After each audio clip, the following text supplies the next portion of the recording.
I deserve probably to be I feel like I consistently get mistreated and disrespected, and I feel like I deserve it. And maybe that's what's happening, right? Is maybe I am subconsciously bringing that on myself, like it's a self-fulfilling prophecy. Maybe onto something there.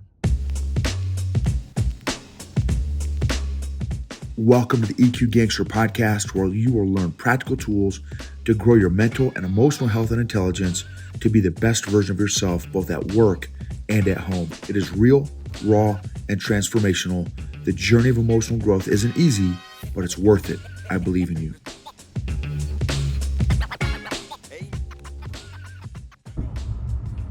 EQ Gangsters. So this is going to be so funny. We'll see if this gets published or not. So I'm completely emotionally triggered right now and completely emotionally hijacked. The good thing is that I know. So that I will tell you is a W, is a win right off the bat. So that's my disclaimer. That's my disclaimer. That is my warning. That's my warning. My warning label. Be careful about listening to this episode because I am emotionally triggered. I feel emotionally triggered. I feel emotionally hijacked. I think that's the way I'm going to say it.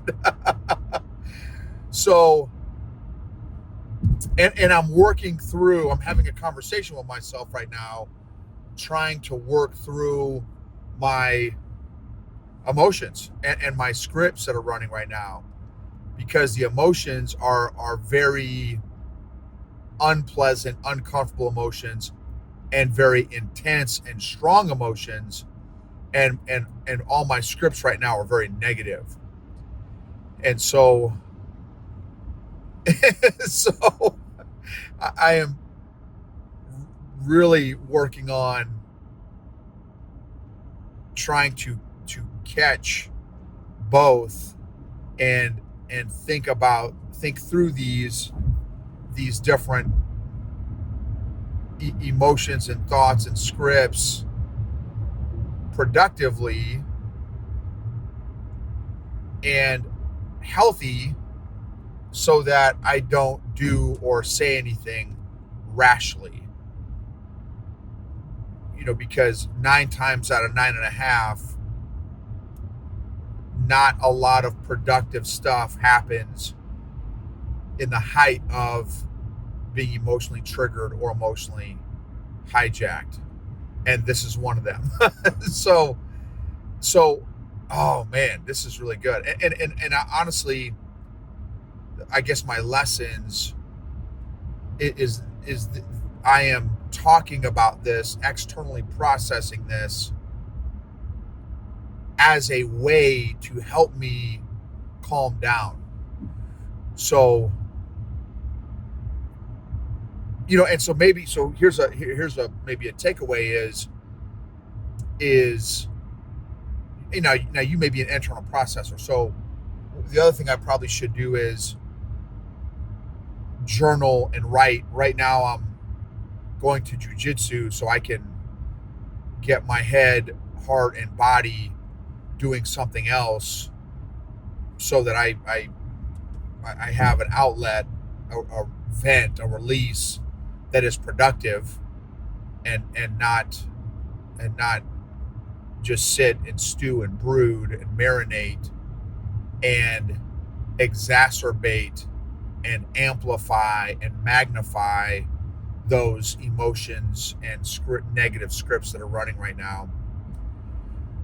But so I also probably need a journal, even though I'm an extrovert. But external processing is another idea. So maybe you send yourself a video, for example, or you send a friend a video. Marco Polo. I use Marco Polo all the time. And just, hey, friend, can I just vent to you? Like I would feel, well, and maybe this is part of my own growth journey that I'm still working on. I still feel it's hard for me to reach out for help. I still suck at that. I'm not good at reaching out for help at all. Terrible at it. Because just a truckload of reasons. I don't want to interrupt. You know, my problems aren't worth it. More people have way more bigger problems than me. You know, I just essentially what it boils down to. I got my feelings hurt pretty solidly by a couple key people in my life, and what it sure seems like to me is consistently over many years is neither one cares. And so i'm just I'm just working through that and processing that, like, okay, how do you what does the relationship need to look like going forward? How do I need, and this kind of maybe is how I'm actually processing, how do I need to protect myself knowing that two of the folks that are in my life that uh, are very significant relationships just have very little desire to reciprocate uh, in like kind, right? And I'm just going off of observation. Now they would say, "Oh my gosh, no, that's probably not accurate." I just, for me, I just look at behavior. That's all. Words have, based on lots of relationship stuff. Words have very little importance to me. It's all about behavior to me. And then the other thing too is it's about desire. So it's not just a behavior. It's also desire, duty or desire. That's a great one. Because for me, duty in a relationship, in a friendship, I mean, if it comes down to duty, it's my duty to be friends with you. That just sounds very transactional and very business like. Let's just make a business contract. Let's just do a business contract. This is what you're going to get from this friendship. This is what I'm going to get from this friendship, and or from this contract, from this transaction. Um, for me, I like a little bit more of a relationship instead of a business relationship or a transactional relationship. And so, um, anyway, just working through some of this stuff. How do I need to think about this? What's a healthy way to think about this? How do I process this? What what do I how do I need to prepare or uh, you know protect myself going forward? What are my boundaries going forward? How do I what boundaries do I need to set up for myself so that so that you know if this is the dynamic in this friendship, why should I would I give 100% when by behavior and actions I'm getting 20% back? For me, that just does not sound appealing to me to be in that type of scenario. Especially the older I get, I would rather be in a mutually, like, I want to make sure you're benefiting from the friendship. You know, I would like to benefit from the friendship as well, as selfish as that is. Um, when I communicate my thoughts, feelings, I get laughed at or kind of made fun at or an eye roll, and there may be a short temporary behavior change, and then it goes kind of back to normal. So anyway, I'm just doing some processing here. I just got to think through some of this a little bit. And here's part two of the message. So the other thing I want to identify, since I am totally emotionally hijacked, is what emotions are pumping right now. So, because if you name it, I can tame it, hopefully. If I name it, I can tame it. Physiologically, I know if I can label my emotions, then my brain can start working on them. My head, heart, and body can start working on them. So I feel angry, upset, rejected, disappointed, uh, discouraged, a little helpless, concerned, frustrated, anxious, disheartened, deserving. It's kind of been one of the themes. I deserve probably to be. I feel like I consistently get mistreated and disrespected, and I feel like I deserve it. And maybe that's what's happening, right? Is maybe I am subconsciously bringing that on myself, like it's a self-fulfilling prophecy. Maybe onto something there. Is that here's a perfect quote from a old school televangelist. He was a strange brew. He had some great quotes though, and um, one of his quotes was, "Don't complain about what you permit. Don't complain about what you permit." And guess what I've permitted for a long time? Because of my people pleasing addiction, I've let it happen for a long, long time. And even though I've said it multiple times, you know, so I've just got to figure out maybe again some new boundaries, uh, and yeah, and express them. I don't know how I've got to express them. I don't know if I don't know honestly if I mean my boundaries are for us, not for the other person. So boundaries are how we want to be treated or expect to be treated, and if not, then what are we going to do? So I've got to come up with my plan for when this happens again, because it's been consistent for for a long time. So I just need to think through and the implementation of my boundaries. This is really fascinating to do this while I'm emotionally triggered, y'all. This is really a trip.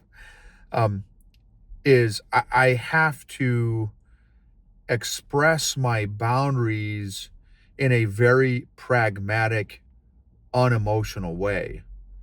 And again, for me, it's not about words, and quite frankly, it's not about emotions, right? I don't care about the words that I get or the emotion that I get back. The only thing I care about is behavior, and so I've just got to make sure that when I communicate my boundaries, that I do it in a very, very unemotional, very non-threatening, very matter of fact way, and then be ready and willing that when it happens again, I enforce my boundaries in a very non-threatening, unemotional, pragmatic way. But man, I have absolutely allowed. So so it goes back to, it's my fault and my responsibility that the mistreatment has been happening for so long. It's on me. It's 100% on me. I have allowed it. I have 100% allowed it because of my people pleasing addiction, and I didn't feel worthy or worth it to, what do you call it, self advocate, to stand up for myself. And so these stronger personalities, I would just let them bully me and push me over. Oh, you're right. My love languages, or my wish, wants, needs, and desires don't matter because I don't matter. So I don't need to enforce anything. So you're right. I just need to suck it up and just deal with the treatment that I am getting from these folks. And yeah, it's 100% my fault. Wow. This is great, y'all. Man, this is what I needed. This is what I needed. This is what I needed. This is what I needed. So I just need to take some time to own up to all the misery I can't think of a word big enough for misery. What's misery times 10 that I have brought on myself because I have been unwilling to stand up for myself. And man, wow. And I could have prevented all of this if I just had the maybe courage, confidence, intestinal fortitude. I gotta chew on that. How do you get that? How do you, when you haven't felt worth it, when you have felt undeserving and yeah, unvaluable, how do you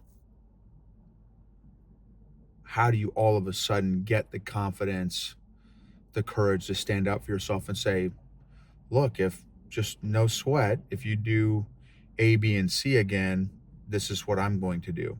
And again, no big deal, no sweat. I know it's going to happen again because it's happened for a long time. Um, this this is what's going to happen. And there's going to be no emotions. No, it's going to be, if A, then B. Very simple. Um, man, but when you have, man, made a life of not standing up for yourself, wow, that's what this is really all about. Because, and here's what I'm struggling with a little bit too, is the whole turn the other cheek, right? In the Bible, that's the other thing, is turn the other cheek. So like, not only do I deserve to be mistreated and disrespected and unvalued and unloved and unappreciated and all this stuff, but this is biblically what I'm supposed to turn the other cheek, which I think I'm perverting the scripture a little bit because I don't know if that's exactly what I don't know if that's exactly what it's saying. That's probably not what it's saying. So do not take that out of context, because I think I just did take that out of context, because I can't fathom a scenario where the Lord would be cool with people in friendships and relationships disrespecting, mistreating, not valuing, not appreciating the other one. So I know that's not right. So I've got to work through that. So yeah, man, standing up for yourself. I got to do some praying and reading up on how to be better. What does it even mean? Stand up for yourself, self-advocate. I just need to do some studying on all that. I need to do some studying on all that. So anyway, thank you all for I don't know, the 3 or 4 of you that listen to this, that hopefully maybe you're like, okay, well, I don't have it like this Joker, man. Um, so anyway, those are my thoughts in the middle of an internal tempest that's going on. My chest is on fire right now. My shoulders and neck are tight. My belly is on fire right now. So I'm thankful to be able to get some uh, some aggressive yoga in, some aggressive yoga therapy in with jujitsu. All right, y'all.